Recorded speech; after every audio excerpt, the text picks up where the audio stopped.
I think it's very important to differentiate, clearly draw the line between what you think of the conflict and what does the organization you're co-chairing thinks of the issue. What's your personal stance on, maybe based on legal facts that you know, personal stance on the conflict between Israel and Palestine? When it comes to legality, there is quite a distinction between the two actors, both state and non-state. We see the application of international law work drastically differently. We see the international laws being set aside by certain actors. For example, the international just cogents, it's an international norm, which is to say that a state cannot simply occupy and settle in another state. That's something that's not normal. It's something that's against international law. And for example, in the West Bank, we see that exact same law being violated. The Palestinians' freedoms in such areas are not being respected. Their sovereignty is being infringed upon. It's a disastrous situation that needs to be fixed. Right. And on one hand, one could claim that October the 7th was an despicable act of terror. But on the other hand, one could also claim that throughout the years there has been oppression happening from Israel side to the Palestinians. What would you say to each of those claims? Do you agree with one, agree with another, or do you think there is some truth to both of them?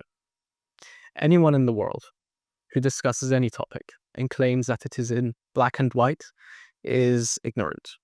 They know not what they speak of, and that's the reality. Nothing in this world is black and white. There are always realities and sub-realities that occur and that are being experienced by both Israelis and Palestinians today. We also see the violations of human rights on both sides. Legally, that cannot be allowed to happen. October 7th, by legal definition, was a terrorist attack. But then we also see the argument arise by, for example, pro-Palestinians who state that the ANC was also a terrorist organization. Nelson Mandela was a prescribed and designated terrorist up until 2006 by the United States government. Now, he committed, under his leadership, there were many atrocities being committed, many human rights violations. But their argument is, what differentiates and what separates between Hamas and the ANC? What separates Ismail Haniyeh and Yahya Sinwar from Nelson Mandela? Is it because one was supported by Western powers such as Britain and France, whilst others are being targeted by or help their occupier, the legal occupying power, to target them, such as the US, the UK, and other member states of NATO, as well as the EU. So that's the question that has arisen, and that's the arguments being made on both sides. So what you are saying is there are different claims that people can make, and it's not necessary that one of those claims is the truth and another one has to be not true. We say that in this situation, which is very complex, both parts of both narratives can be true at the same time. Well, certainly you could see that there are certain realities that are occurring in the Gaza Strip today. There are certain realities that occurred on October 7th, and both have been used as evidence against the other side.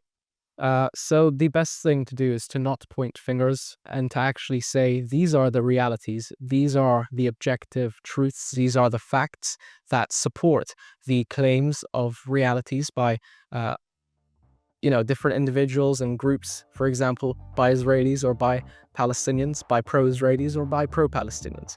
So it's important to differentiate between fact and factual realities, and also realities that people claim to be realities.